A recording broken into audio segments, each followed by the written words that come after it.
薄餅係簡單又好味嘅嘢食，即叫即焗，香噴噴。睇下邊間最啱斟水。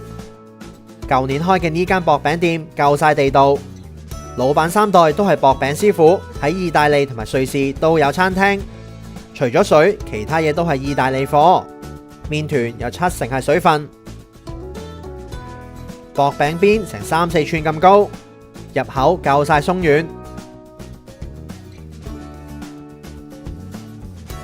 望住中環大館食薄餅夠晒開揚，唔望街景不如去沙灘吹海風食薄餅。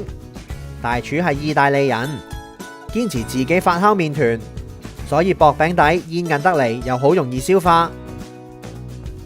配料都好正統，番茄芝士嘅份量亦唔會太多，其他嘢食選擇就唔太多啦。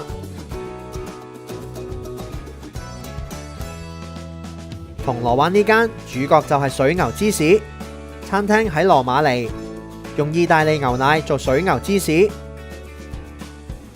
薄餅底偏向羅馬風格，薄脆得嚟有少少煙韌。好多小食同埋三文治都用咗水牛芝士嚟做餡。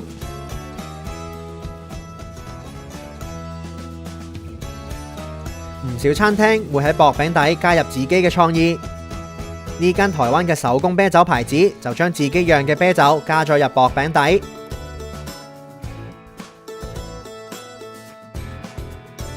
質感特別鬆軟，份量大堆頭。其他嘢食亦加咗啤酒。呢間喺西營盤開咗2年嘅薄餅店，就將釀啤酒嘅酵母加入咗麵團度，做出嚟嘅薄餅帶點紐約風格，質感煙韌，連上面嘅三文魚都係自己醃嘅，